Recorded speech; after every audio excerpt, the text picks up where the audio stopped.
When designing the fossil Pokemon in Sinnoh, the developers went with the unstoppable force and the immovable object trope. This theme has always made this pairing really stand out to me.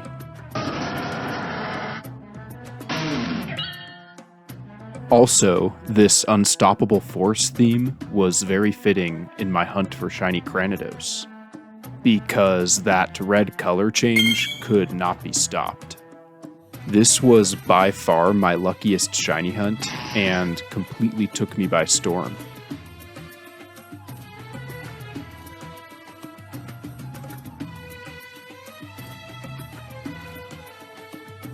Although hardly any time was spent hunting this shiny, just enough was there to notice the way that the Fossil Maniac in these games absolutely tweaks out on you every time you deliver or pick up a fossil. I think all his tweaking comes from love of the game though, because I come to find out that this guy really knows his stuff. More on that later in the video, but for now, enjoy my reaction to this shiny.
Oh my goodness! Whoa! Shiny Cranidos! Shiny Cranidos! Wow! Dude, whoa! Yes! 1, 2, 4. 94. 94 fossil resets. Whoa. Dude. Oh my goodness. 94 fossil resets.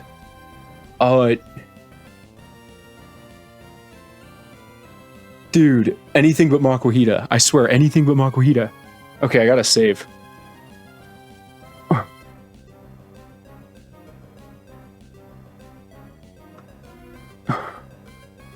"94 fossils revived. Oh my goodness. Dude. Wow.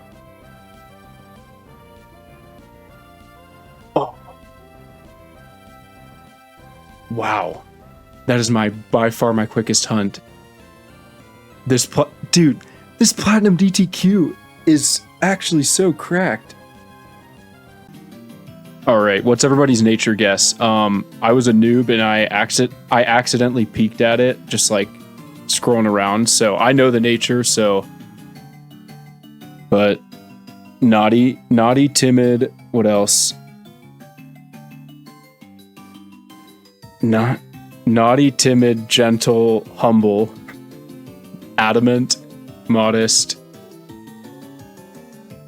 docile, quirky, serious. Okay. Alrighty. It is naive nature. Let's go. 94. 94 fossils revived. This is the least amount of time I've ever had to invest in a hunt. Yeah. Wow, this was I don't even think I put an hour into this hunt. Like maybe I put an hour in. Wow.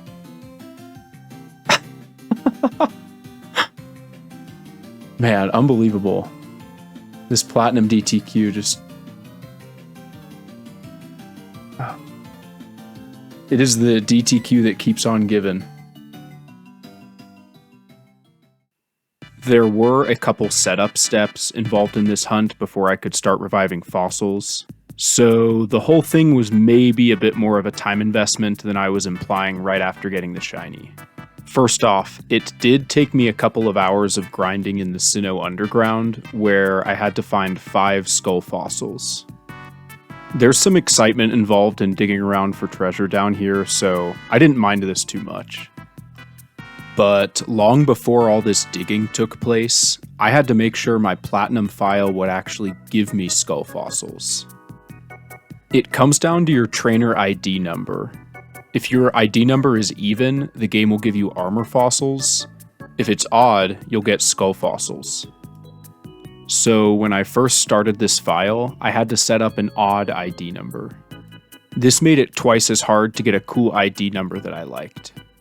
You might look at my ID and think it's what I settled on because of that first and last digit. Nice! But check this out. If I rotate my number 180 degrees, it's pretty much the same. And that's why I felt satisfied with this ID number. Nice! And it was odd, so I knew it would give me Cranidos fossils when the time came. Nice! Comment below what the coolest ID number you've ever had in a Pokemon game is. Alright, now back to the luck on this hunt. I always figured if I did enough shiny hunts, I'd eventually get one in less than 100 tries, but seeing it happen like this was wild. My previous record low on any shiny hunt was 373. This was about 1/4 of that. I'm curious if/when I'll ever break this new record low of 94. And to all my viewers who shiny hunt, I'm also curious what your record low is on any shiny hunt. Feel free to comment it down below. I'll be interested to see it. But it's crazy that my previous record low before this one was set on the same file, only 2 team members ago. So yeah, as I said right after getting this shiny Cranidos, this Platinum Dream Team quest really is the gift that keeps on giving. Which has been much needed, by the way, as it's been sitting in the same room as my cursed Ruby DTQ. So Rampardos and Bastiodon can step aside, because the real unstoppable force in this video is this platinum file, and the real immovable object continues to be my forsaken Makuhita hunt over on my Ruby file. These are cool stories to me and everything, but I gotta reveal my shiny Cranidos' battle sprite soon, or else my video might get flagged for being illegitimate shiny hunting content, so here it is.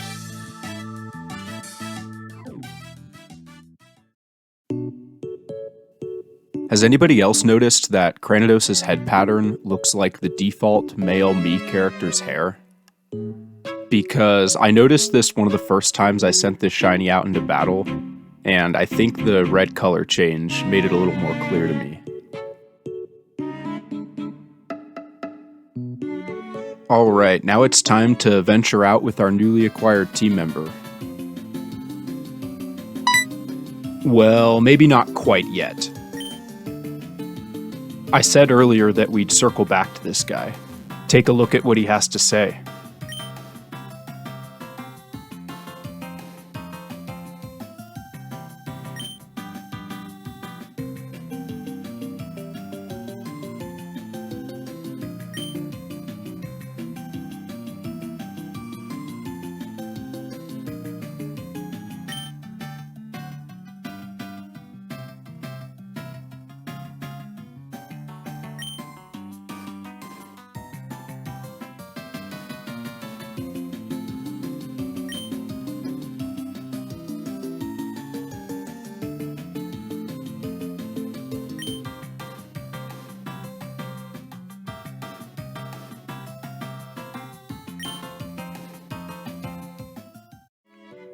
Hopefully you caught most of that, because that is an insane amount of information on my Cranidos. Yeah, this guy is kinda goated, even if he's a Hall of Fame tweaker. Given this information, we're gonna make our way out to Wayward Cave here in a bit. Because as he implied, if there's any chance to connect my Cranidos to his past, that's gonna be a good place to start. But before I do that, I gotta go give him a nickname. Did anyone play the playground game Red Rover as a kid? Well, the way it works is you run with a full head of steam at a gate of people and try to break through that gate. Cranidos seems like a head full of steam type of guy as it is. And its shiny is red, obviously, so I named him Red Rover. Here's what the game looks like.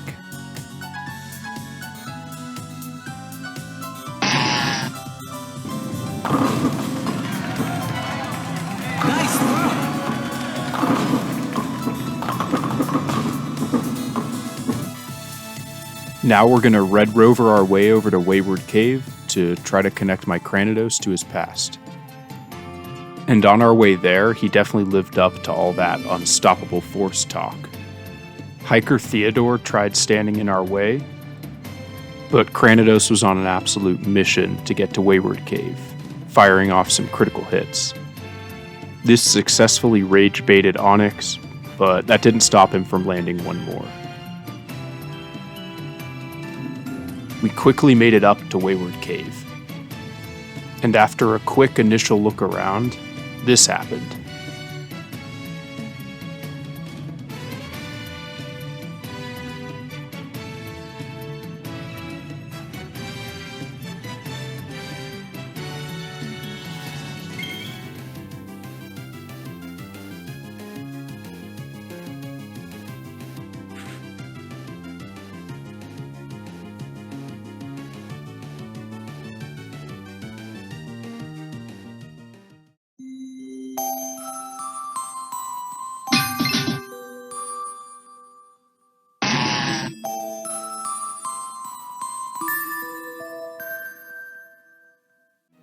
Clearly seeing that Bronzor triggered something in my Cranidos.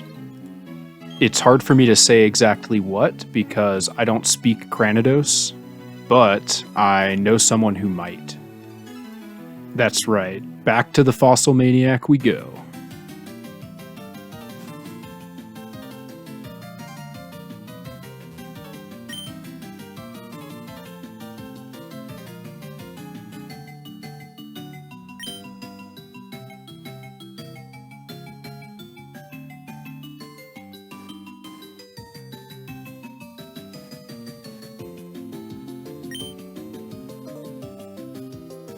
Thought you'd never ask.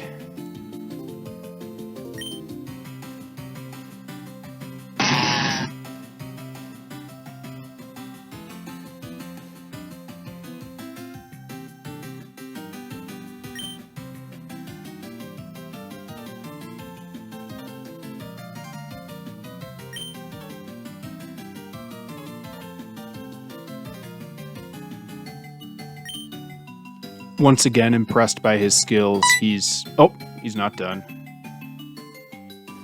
Who knows, this could be really important.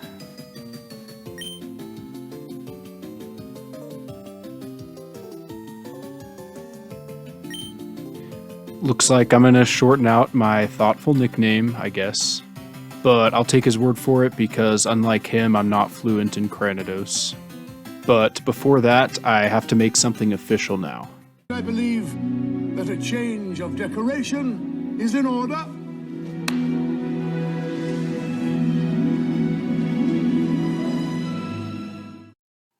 You saw that right. A lot of this has been headed towards me swapping Gallade for Bronzong on this shiny team. I love shiny Bronzong, and it's going to give my team more color variety than Gallade would have. Weavile and Spiritomb were non-negotiables, I wasn't swapping those out. But don't get it twisted. The reason for all this is so I can reconnect my Cranidos to his past by finding that green Bronzor. Finding it could connect the dots and explain why my Cranidos had a lifetime millions of years more recent than the Pokédex says it was supposed to. And I owe it to the Fossil Maniac to at least try to connect these dots. And on the subject of him, I did shorten Cranidos' nickname just like he suggested, while still keeping its meaning intact. I do think this has a better ring to it, but we'll never forget the full name Red Rover era. We're now going to circle back to that Unstoppable Force theme. I found TM Earthquake in Wayward Cave. I'm going to be honest, I forgot how early you can get this. Adding this 100 power move to my 125 base attack Pokemon this early in the game seems like a recipe for Unstoppable. And let's hope this Platinum File's shiny luck also continues to be unstoppable. Because I'm eager to find out more about my Cranidos' past, and he's eager to find his old friend.